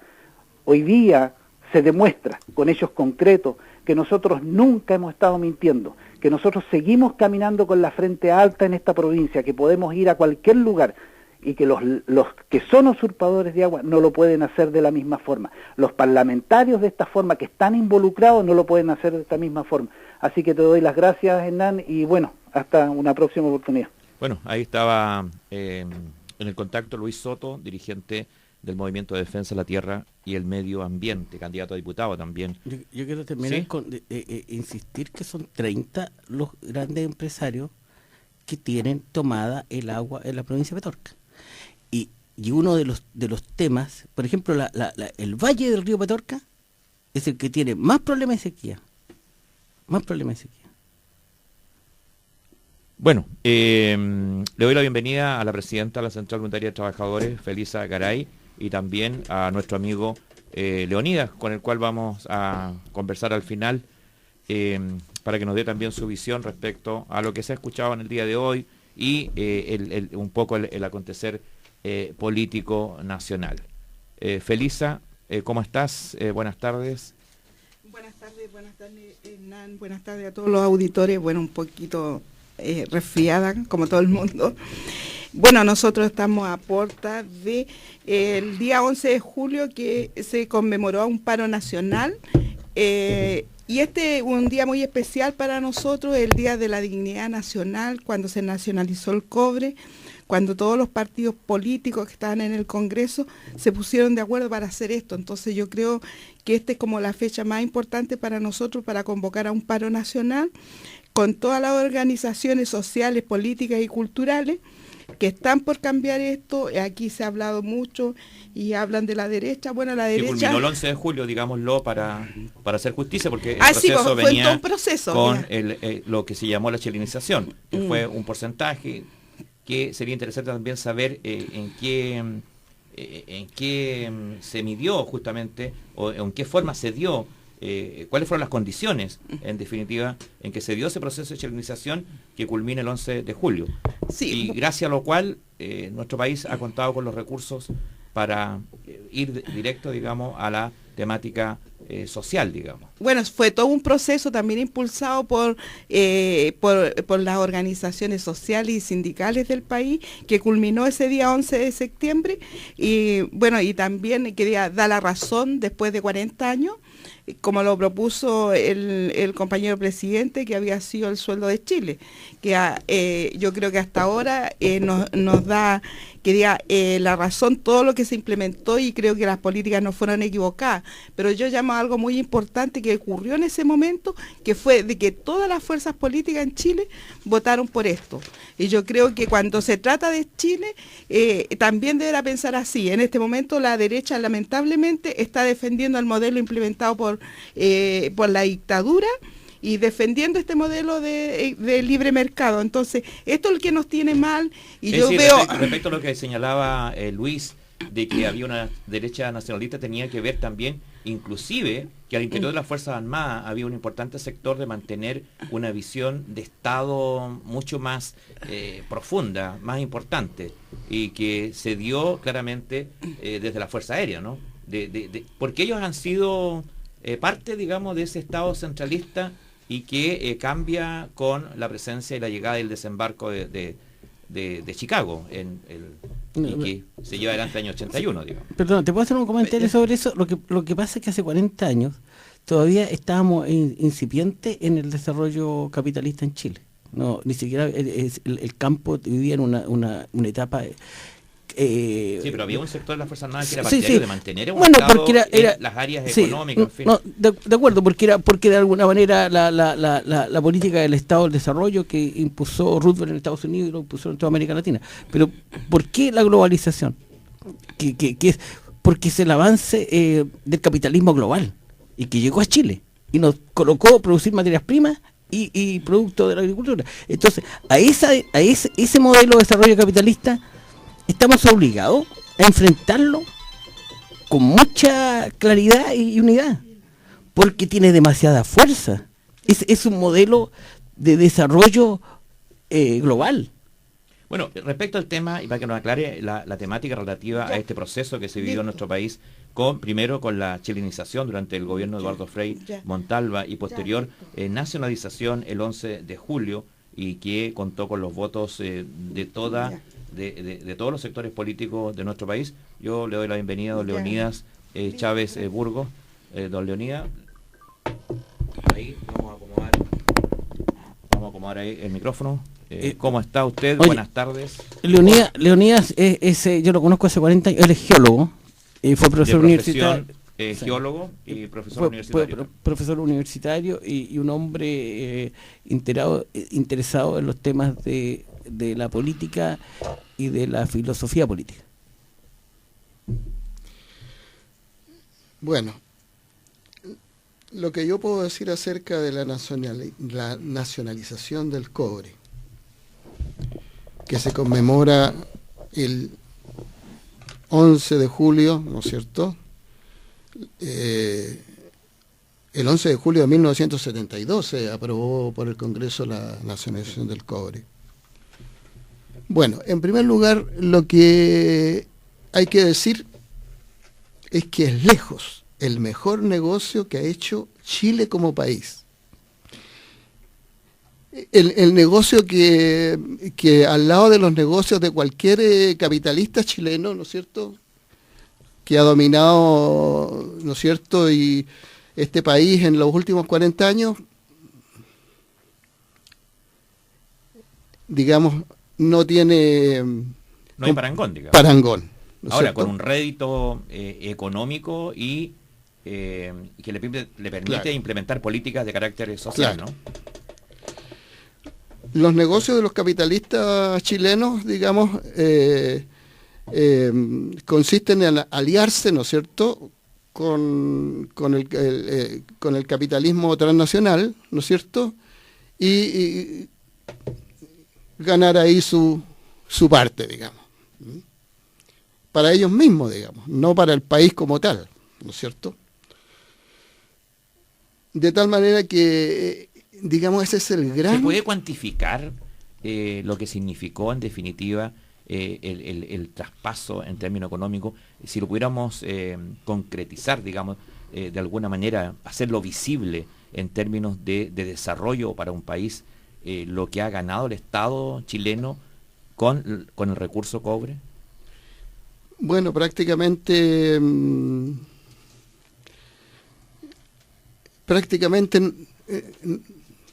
o sea, dentro del no sé, no tengo los datos, claro, pero 80, 90, 100, si no el 100%, digamos, de toda el gasto social está financiado por el cobre. Oye, sí, el cobre en Chile, digamos, es lejos, digamos, la parte más importante de la economía chilena.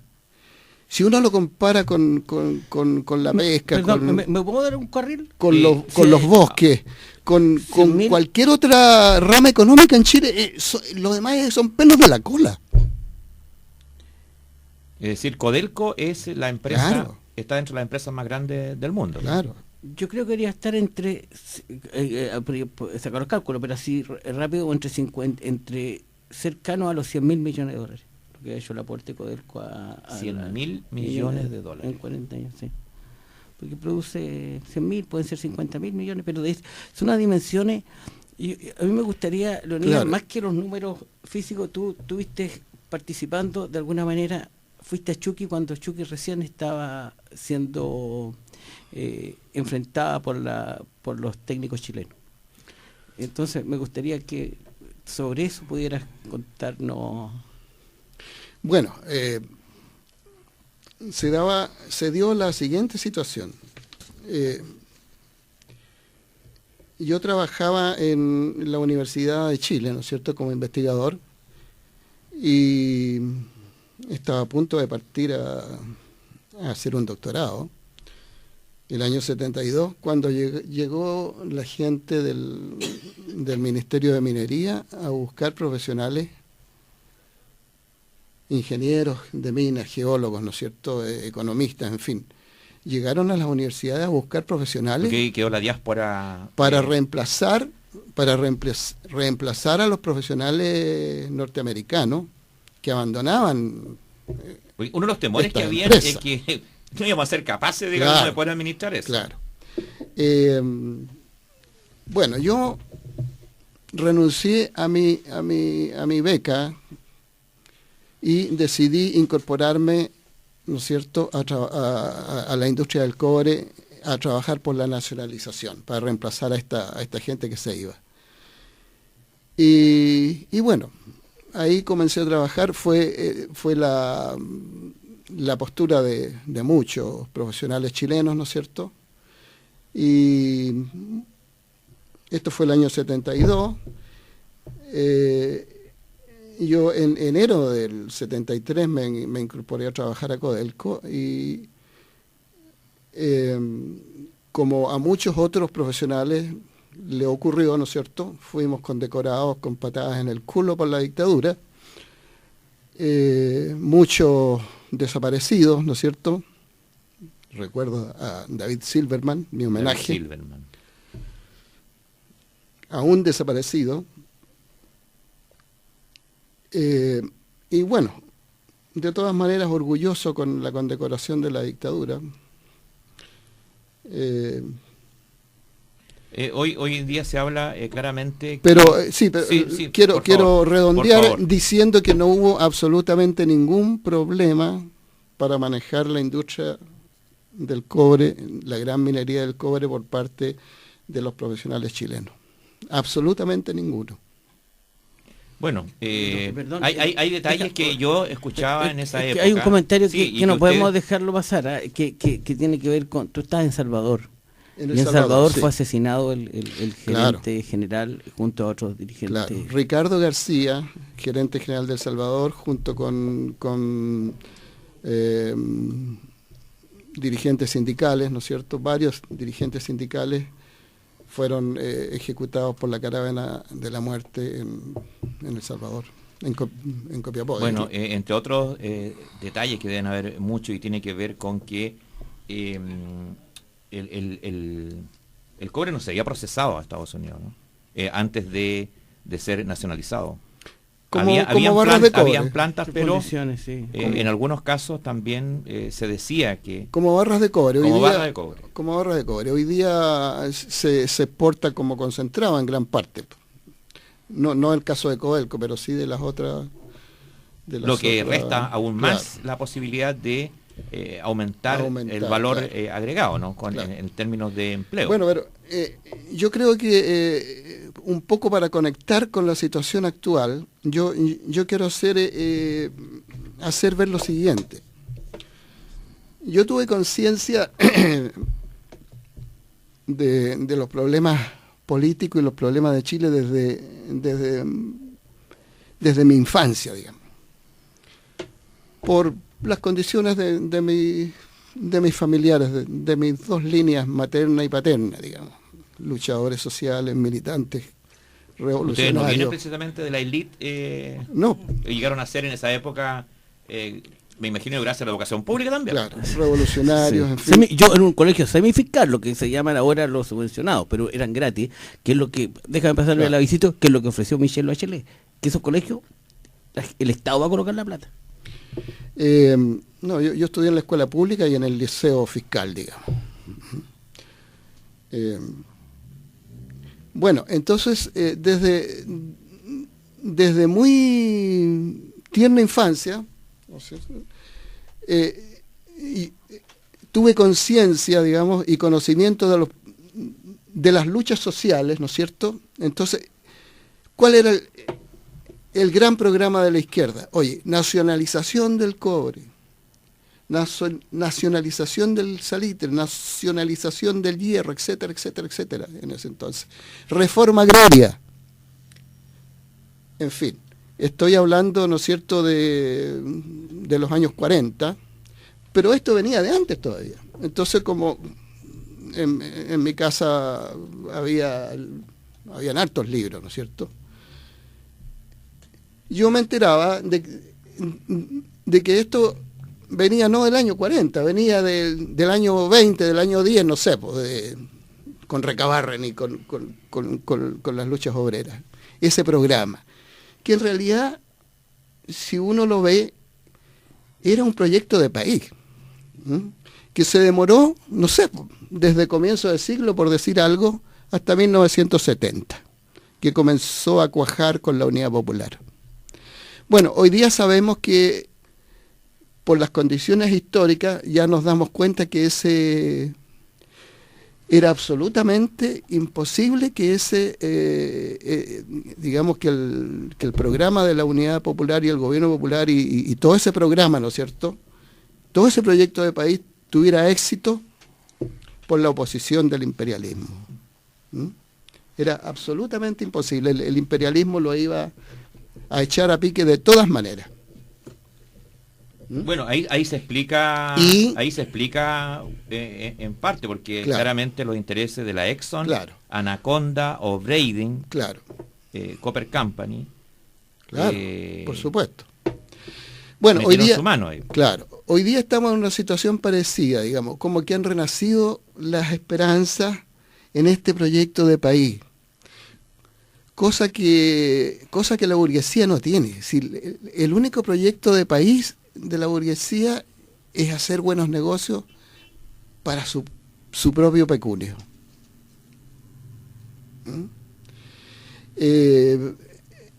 Yo me planteo lo siguiente: no sé si en 40 o 50 años más todavía va a quedar cobre en la gran minería del cobre. Tal vez no. ¿Qué vamos a hacer después de que se acabe el cobre en Chile? Volviendo a una retrospectiva, homologar a la situación del salitre, ¿no? Exactamente, claro. ¿Qué vamos a hacer cuando en 40 o 50 años más a lo mejor no haya agua en Chile? O sea, esos temas están hoy día... Claro. Esos son los temas que debe resolver en definitiva la ciudadanía. Esos son los temas del proyecto de país que deben ser abordados en algún momento. Esos son los grandes temas del país. ¿Ah? Ahora tampoco no se puede hablar claramente en esa época nacionalización del cobre, en la gran minería del cobre en manos del Estado, pero hoy en día al parecer lo que es la gran, entre comillas, gran minería del cobre es menor. Claro, no, hoy día, en materia de producción. El cobre que queda en Chile está en manos de las compañías transnacionales, ¿no es cierto? Que se llevan 20.000 o 30.000 millones de dólares de utilidades por año. O sea, los 100.000 millones que dije yo quedan cortos. Quedan cortos, cortísimos. Claro. Bueno, Felisa, bueno, un testimonio directo de quien vivió una etapa en la historia política de Chile. Bueno, yo creo que es muy importante lo que él ha hablado y decir y recoger, y estamos en una realidad. Todas esas personas que se sacrificaron, que fueron detenidos, desaparecidos, que todos asumimos un costo, yo creo que es muy importante, y también recordar que cuando fue el golpe militar también hubo borrar las organizaciones sindicales, el movimiento sindical. Entonces yo creo que eso también tuvo un objetivo, y en este momento que el país se prepara para elegir un nuevo gobierno, un nuevo parlamento, para nosotros como movimiento sindical queremos poner los temas laborales y previsionales en el debate nacional. Y recoger esto mismo, que aquí las cosas no se cambian solamente por lo electoral. Aquí la lucha social y sindical es lo más importante para hacer los cambios. Que estamos en una realidad, y yo creo que nosotros, cuando lo que decía Marc era cambiar la realidad, y yo creo que en eso estamos, y para esto necesitamos que los temas de los trabajadores estén, y por eso nosotros decimos ahora los trabajadores, porque aquí siempre se ha sacrificado una parte de los trabajadores y nunca estuvieron esos temas. Entonces por eso nosotros lo estamos colocando, y por eso este paro nacional, con respecto a los puntos más importantes para nosotros, es el piso salarial de 250.000 pesos, una nueva institucionalidad laboral discutida en democracia con los trabajadores, un nuevo código del trabajo, un estatuto administrativo del sector público, un nuevo sistema de AFP, de seguridad social respecto, como dice la OIT, tripartito con un fondo solidario y un sistema tributario que dé para la educación gratuita y la calidad y el fortalecimiento del sistema público de salud, que diga, y con respecto a la nacionalización de los recursos naturales, el agua, el cobre y el litio, pero también tomando aquí en la provincia alguna que haya propuesta también de alguna gente, porque se habla de esta cosa, de la cosa inversa del agua, de sacar del mar y todo eso, pero lo antiguo de esta provincia también decía intervenir el río Leiva en la alta cordillera, que como se pierde el agua ya sea acá, pero para eso tenemos que nacionalizar el recurso hídrico, y también esto que él plantea de que tenemos que hacerlo, que el cobre se va a acabar, el agua se va a acabar, y nosotros queremos que este país siga para las nuevas generaciones. Y aquí también hay algo muy importante con respecto a la salud que no se ha discutido, salvar los hospitales de La Ligua, Cabildo y Petorca, porque en este momento en el Parlamento hay una ley de concesiones hospitalarias que van a ser privados. Y con respecto a los trabajadores también, el tema de las enfermedades laborales, las muertes de los lugares de trabajo que ocurren, y esto que el lucro que está por todas partes, que las mutuales están lucrando con esta ley 16.744, y esto que decían todos aquí, en los territorios, todos plantean. La gente de Papudo dice, salvemos Papudo, las playas, el bosque, las reservas de agua dulce de los lilenes, y por eso dicen no a la marina. La gente de Guayacán dice, defendamos nuestra identidad territorial, no a los embalses de Guayacán y Los Ángeles. Y aquí el caballero delante estaba hablando de estas 30 empresas agrícolas, que muchas de ellas hacen fumigación aérea en Petorca, y que a sus trabajadores le tienen contratos transitorios o con renta presunta, y le roban más encima la plata de la AFP, que es de ellos. que en Petorca tenemos un 19% de cesantía. Entonces yo creo que ahí, y recién me acaba de llamar Jorge Sepúlveda, que es un dirigente de la CUT también de gendarmería, y me dice que muchos de los niños en Petorca están enfermos de alergia en sus bocas, incluso su hijo, los niños de Petorca, y quién se ha preocupado de hacer un estudio real de esta agua que se está dando a la población. Yo creo que hay un problema. Y con respecto también que en Chile no se ha reimplementado varios convenios de la OIT y especialmente de los pueblos originarios que no se le ha respetado.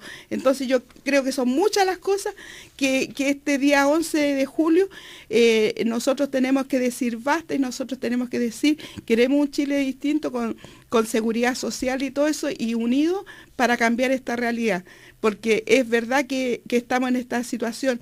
La lucha electoral es una lucha, pero la lucha social y sindical de todas las organizaciones es la que va a hacer los cambios. Y yo creo que tenemos que, y no estar, veía y en todas partes se plantea salvemos, porque este modelo que se ha implementado en Chile nos ha destruido nuestros territorios, que a toda la forma de vida y todo eso de cómo hemos vivido en este tiempo. Entonces yo creo que es muy importante y ese es lo que nosotros tenemos que hacer. Y para esto nosotros, bueno, hay toda una planificación. Mañana hay un desayuno con la prensa que lo invitamos a participar con las organizaciones sociales en la sede de la CTC, pero ese día nosotros tenemos una marcha y vamos a hacerlo desde el hospital provincial, pero en la idea de defender la salud pública, que diga como un acto de esto, y desde ahí marcharemos al centro y vamos a entregar un petitorio provincial, porque aparte de los puntos importantes a nivel nacional, hay puntos del territorio que se tienen que tomar en cuenta. Leonida, tú querías agregar a lo que hemos estado conversando y analizando. Claro.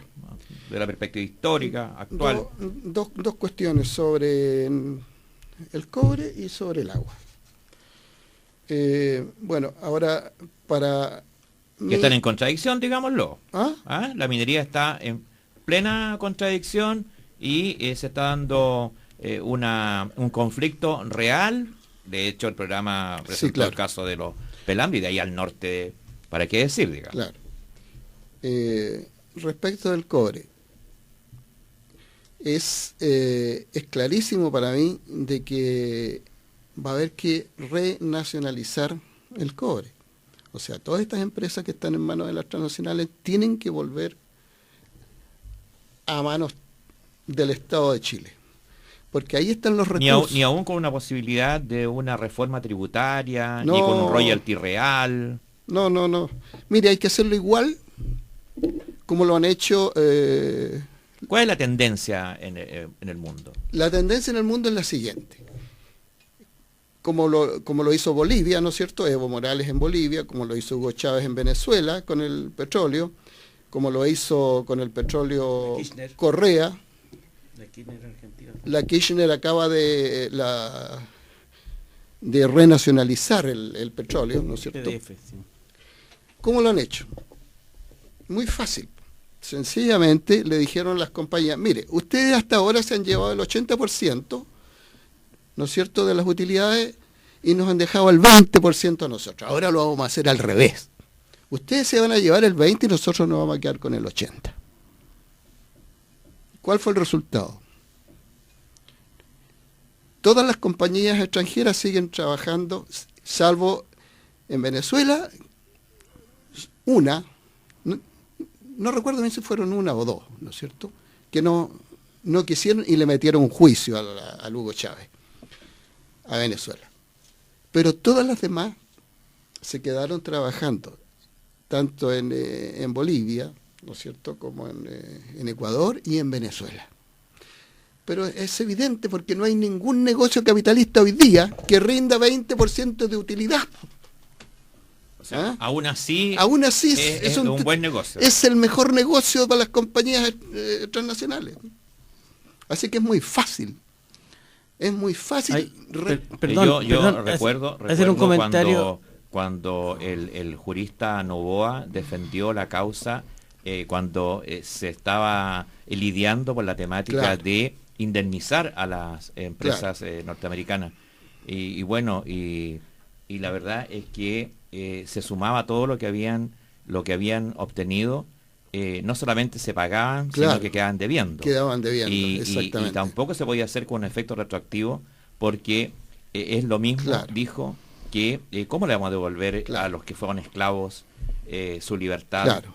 Además, si la libertad partió del momento en que se abolió la esclavitud. De ahí hacia atrás, además su condición de esclavo se mantenía, digamos. Hernán, un comentario. El tema de la nacionalización de los recursos básicos ya... algunas personas que se dedican a estudiar bastante en serio el tema, Manuel Riesco, por ejemplo, que es un tipo de Senda, que tiene un blog, sí, que sus dos temas son la FP y la resolución del cobre.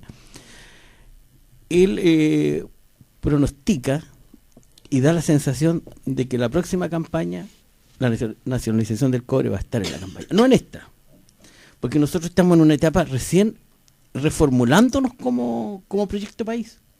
Si no existe proyecto ni en la provincia, o sea, no existe nada, y hay que refundarse. Claro. Es una palabra fuerte, pero claro, y las expectativas puestas con periodos presidenciales de 4 años, es decir, con esta demanda. Yo difiero. Inmensa. La renacionalización tiene que estar en la discusión de esta con motivo de la elección presidencial. No digo yo que ahora se vaya a conseguir, pero tiene que estar hoy día, desde ya. Pues sí, no, me refería a que que va a ser una realidad en la próxima. Claro, ahora cuando se haga realidad, oye, mientras más empujemos nosotros desde ahora mismo, más pronto se hará realidad. Es un temazo, es un temazo. Es un temazo. Ahí están es muy importante también pero ahí también entran a tallar los números. Claro. Es decir, que la gente entienda que mientras más recursos tiene el Estado chileno, más posibilidades de solucionar los problemas, de mejorar y solucionar los problemas. Yo creo que esto es muy importante social. Lo que piden las organizaciones sociales, bueno, especialmente la Confederación del Cobre, y aquí en la provincia la FECIN, que es la Confederación de la Minería, y esta bandera que ellos han levantado de nacionalizar el cobre, el agua, y bueno, y se está planteando el litio, que es como un tema nuevo para nosotros, y yo creo que y que la gente asuma también que lo que le ha dado en este momento, que de tener este poquito cobre en manos del Estado, que vea cómo ha dado resultados. Yo creo que también cuando nosotros planteamos estos temas nosotros, porque de repente nos ven utópicos, yo creo que estamos en una realidad, estamos en un momento político, en un cambio, y también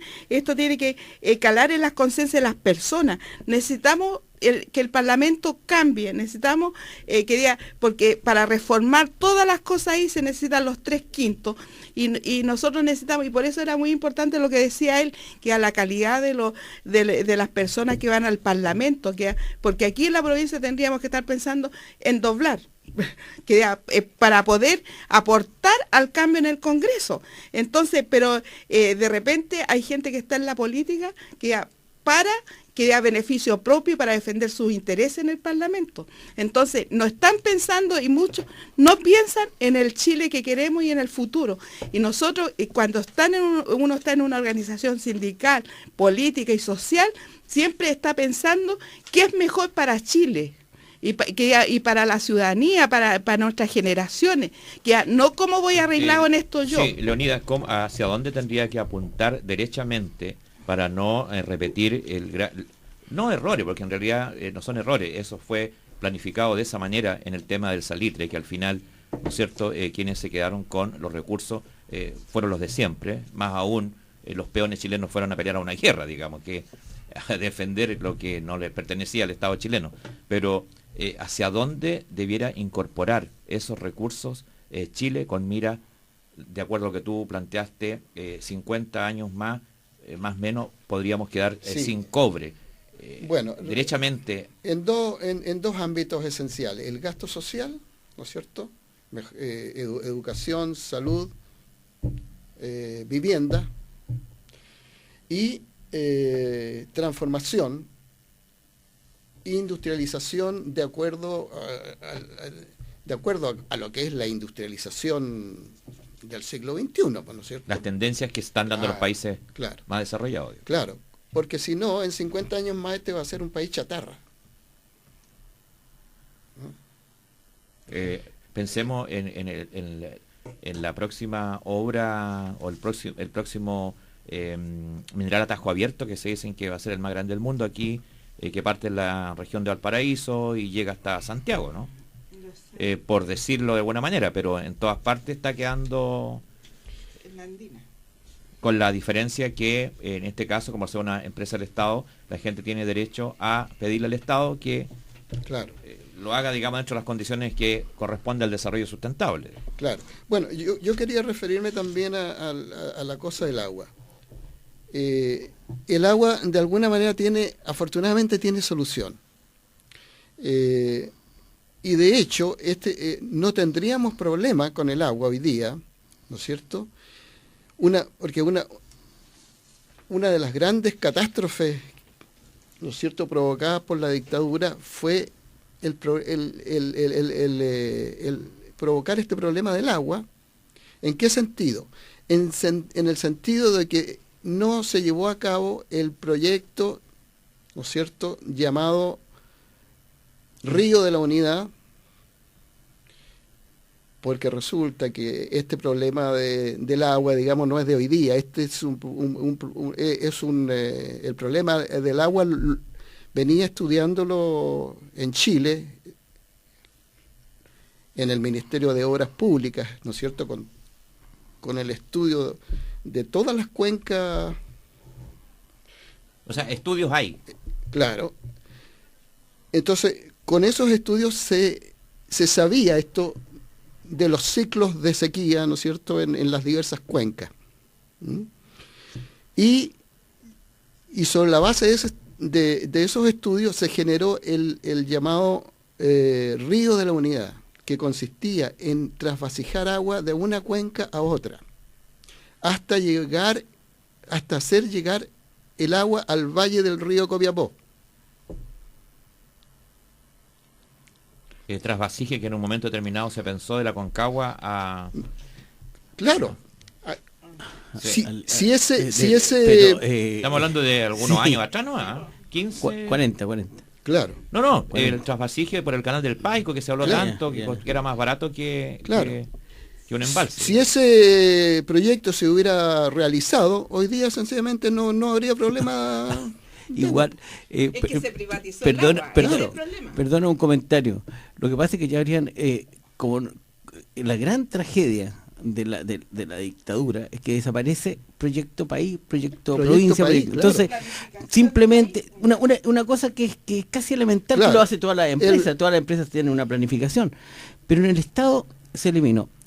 ¿Y qué pasa? Hay una sobreexplotación absurda en este valle, y si hubiese habido más agua, más sobreexplotación absurda habría habido, porque las cosas tienen que tener un termómetro para saber cuál es la enfermedad de la guagua, y aquí nosotros no tenemos nada que nos indique qué nivel de deterioro tenemos. Estamos en un proceso demasiado primario. Yo quiero pasar un aviso.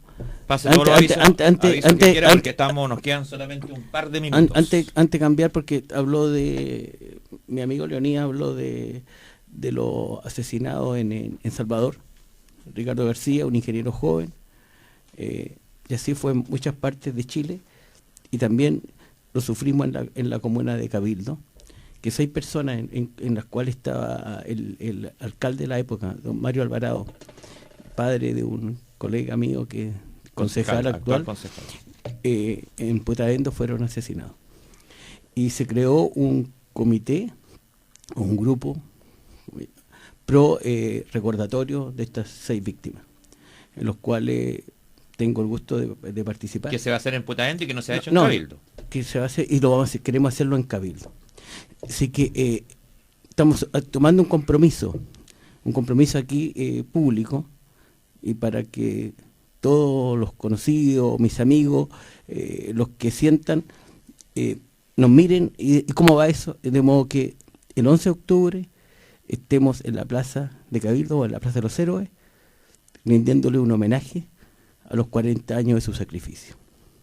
Bueno, vamos a dejar los minutos ahí finales para que ustedes entreguen su punto de vista en lo que estimen conveniente. Desde ya, por supuesto, agradecer si me envían un mensaje, no puedo entrar, teléfono ocupado. Bueno, para el próximo domingo al amigo lo vamos a invitar. ¿Ah?